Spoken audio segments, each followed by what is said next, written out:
01:42 hours, western outskirts of Tehran. The first failure wasn't an explosion. It was a silence inside Iran's air defense network that lasted 3.8 seconds longer than protocol allowed. In modern integrated defense systems, 3.8 seconds is not a glitch. It's exposure. That exposure occurred inside a relay architecture responsible for linking two long-range radar sectors, protecting approaches to the capital. The node didn't collapse, it desynchronized. And desynchronization is more dangerous than destruction because operators don't immediately recognize it as attack. 12 minutes earlier, Iranian coastal batteries had elevated readiness after increased electronic signatures were detected over the central plateau. The signals were faint, high altitude, low cross-section, consistent with long-endurance ISR platforms operating beyond sovereign airspace. Nothing illegal, nothing aggressive, but persistent. Iran's leadership had made a strategic calculation 72 hours prior that would trigger what followed. That calculation involved accelerating precision guidance component transfers to proxy forces operating in Iraq. Not small arms, not drones. Advanced terminal correction modules capable of reducing missile SEP from 30 meters to under 8. That reduction transforms symbolic harassment into infrastructure-level threat. U.S. intelligence confirmed the transfer window through multi-source verification. Satellite imaging of convoy dispersal patterns, encrypted burst transmissions between IRGC logistics units, and thermal anomalies at known storage depots. The assessment concluded something specific. If those modules reached operational deployment, regional deterrence balance would tilt measurably. Washington did not respond publicly. Instead, it shifted geometry. 2 destroyers adjusted patrol arcs in the Gulf of Oman. An ISR asset increased loiter altitude to optimize signal collection over northern Iran. A cyber task unit began mapping relay synchronization intervals inside Tehran's defense grid. None of this signaled retaliation. It signaled preparation. Iran interpreted the absence of immediate response as hesitation. That was mistake 1. Mistake 2 occurred during a televised military exercise in which IRGC commanders demonstrated a carrier strike simulation on large digital screens. The footage showed radar lock animations and anti-ship missile trajectories targeting a mock carrier formation. The exercise was symbolic. But symbolism communicates doctrine. And doctrine reveals prioritization. Analysts observed something subtle in that broadcast. Iran's fire control chain relied heavily on centralized confirmation loops rather than distributed engagement authority. That architecture increases efficiency. It also creates dependence on specific nodes. Those nodes were mapped. At 01:31 hours, a high-altitude release occurred well outside traditional air defense intercept geometry.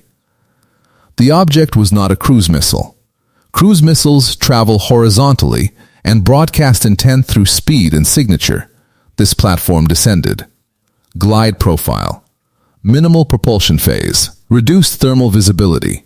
It targeted a fiber convergence facility north of Tehran that linked 2 radar arbitration hubs. Impact occurred at 01:42. Penetration depth was calculated to sever internal routing without leveling the compound. The blast was contained. But routing logic fractured. Operators inside Sector Delta observed inconsistent target confirmation loops. Primary radar detected returns. Secondary confirmation failed to synchronize. Manual override was initiated. Manual override introduces latency. Latency introduces vulnerability. At 01:47, a second strike targeted an auxiliary microwave relay station supporting long-range sector integration. Again, not catastrophic destruction. Selective dislocation. The purpose was not demolition. It was forced isolation. Iran's biggest mistake was assuming escalation would be answered proportionally in the same theater. Instead, response occurred at connective tissue level. When defensive architecture is segmented unexpectedly, threat perception multiplies, because operators no longer trust what their screens display. At 01:52, cyber intrusion attempts were ruled out. Logs showed no external penetration, which meant the disruption was kinetic. But kinetic without spectacle, and that ambiguity created internal confusion. Within 18 minutes, Tehran's Central Command ordered localized radar intensification. Frequency density increased. Pulse repetition rates tightened. That reaction inadvertently exposed emission patterns that had previously been irregular. Exposure allowed external monitoring platforms to log refined system behavior.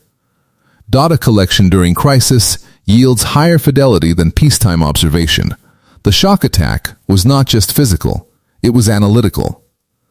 By 02:03, Iranian command began decentralizing engagement authority to reduce reliance on severed nodes. That shift slowed response cycles by measurable margins. Slower response expands engagement windows for adversaries. Simultaneously, U.S. ISR assets confirmed IRGC transport convoys halted movement of precision guidance modules pending clarification of capital security status. Operational pause achieved, without public acknowledgement. By 02:11, Iranian state media had not reported any incident, but internal chatter increased dramatically across secure channels. Commanders demanded confirmation that no deeper penetration existed. That demand revealed the core strategic outcome: confidence erosion. The United States did not target missile batteries. It targeted the system that allows missile batteries to operate cohesively. When architecture fractures, deterrence posture becomes uncertain. Uncertainty influences decision, making more than destruction. By 02:19, mobile radar units were repositioned closer to urban zones. That repositioning reduced coastal redundancy. Every defensive move creates trade-offs. Those trade-offs are measured. Within 40 minutes, Tehran's layered defense resumed partial synchronization. But synchronization under stress differs from peacetime calibration. Confidence had shifted. Iran's biggest mistake was interpreting previous restraint as inability. Restraint can be timing, and timing, when executed at network level, alters escalation thresholds without igniting open war. The shock attack did not ignite the skyline. It rewired assumptions. And rewiring assumptions is more strategically disruptive than flattening infrastructure. Because infrastructure can be rebuilt, certainty cannot. By 02:27 hours, Tehran's command structure faced a dilemma it had not rehearsed for. The grid was functioning. But it was no longer trusted. Trust inside an integrated air defense system determines engagement confidence more than hardware strength. When confirmation loops fracture once, operators assume they can fracture again. That assumption slows authorization chains. Slower authorization reduces deterrence credibility. The U.S. response was calibrated to achieve precisely that outcome. No mass casualties, no visible crater fields across the capital. Instead, a demonstration that defensive rhythm had been studied in advance. Rhythm is the pattern created by maintenance cycles, frequency rotation, and sector recalibration timing. Iran's network relied on synchronized recalibration blocks to prevent blind zones. Synchronization increases efficiency. It also creates predictable windows. Predictable windows can be mapped. Mapping requires months of passive observation, which meant this was not reactive retaliation. It was pre-constructed geometry waiting for trigger conditions. The trigger condition was the transfer of precision guidance modules, because reducing missile SEP below 10 meters changes targeting logic from deterrent display to infrastructure-level lethality. U.S. planners assessed that if those modules dispersed to proxy launch units, later interdiction would require broader escalation. Stopping them before deployment preserved escalation control. At 02:34 hours, U.S. surveillance confirmed IRGC logistics vehicles diverted back toward hardened storage compounds. Operational objective met without public confrontation. Iran's leadership now faced its own escalation calculus. Respond overtly and risk deeper exposure. Absorb the shock and preserve strategic assets. The choice to remain publicly silent was not weakness. It was recognition of vulnerability. Silence stabilizes narrative while systems recalibrate. But silence also signals acknowledgement internally. Within 90 minutes of the initial strike, Iranian engineers began physically inspecting fiber conduits at the impacted convergence facility. Physical inspection consumes time. Time increases uncertainty regarding additional undiscovered penetrations. Uncertainty spreads across command layers. Strategic confidence is not binary. It degrades gradually. At 03:12 hours, additional U.S. ISR platforms widened monitoring arcs, not to strike again, to observe adaptation. Adaptation reveals doctrinal stress points. Iran responded by increasing reliance on mobile radar detachments. Mobility complicates targeting. It also reduces integration density. Less density equals more microgaps. Microgaps equal opportunity. The shock attack's deeper purpose was not destruction of infrastructure. It was forcing architectural evolution under pressure. Architectural evolution exposes which nodes leadership values most. Those nodes become future leverage. By sunrise, Tehran's skyline showed no visible transformation. But internal defense posture had shifted from confidence to contingency. Contingency planning consumes operational bandwidth. Bandwidth diverted to self-protection reduces external projection, which indirectly slowed the precision guidance deployment pipeline further. In Washington, the event was not framed as retaliation. It was logged as a controlled deterrence demonstration. Demonstration differs from escalation. Escalation expands conflict domain. Demonstration narrows behavior. The outcome metric was measurable. Missile guidance transfer paused. Air defense synchronization stress tested. Emission signatures logged at crisis tempo. No regional war triggered. Iran's biggest mistake was assuming escalation leverage flowed one direction. It assumed proximity to the capital provided deterrent immunity. But proximity concentrates dependence on integration. And integration can be segmented.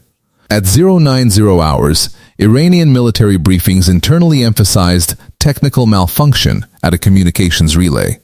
That phrasing was intentional. Admitting external penetration would erode domestic perception of invulnerability. However, internal reports did not use the word malfunction. They used the term forced isolation. Forced isolation implies deliberate adversary action. That distinction matters in planning rooms. Over the next 48 hours, Tehran implemented 3 structural adjustments. Maintenance cycles were randomized. Sector recalibration intervals were staggered irregularly. Decentralized confirmation authority was expanded modestly. Each adjustment improved resilience. Each also increased latency slightly. Latency in missile engagement reduces probability of successful intercept against advanced glide platforms. Trade-offs define defense architecture. By introducing trade-offs under duress, the shock attack achieved strategic asymmetry. Iran now had to choose between efficiency and unpredictability. Efficiency favors rapid engagement. Unpredictability favors survivability. Balancing both under pressure is complex.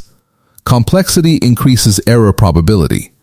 Error probability benefits the observing adversary. Internationally, no official statements connected the events. Ambiguity preserved de-escalation pathways. Ambiguity also preserves deterrence messaging without forcing public response. Because once an action is acknowledged formally, domestic politics demand reaction. Remaining in the gray zone avoids domestic escalation cycles. Modern conflict often operates in that gray bandwidth. Kinetic, but limited. Visible, but deniable. The lesson absorbed across regional command centers was precise.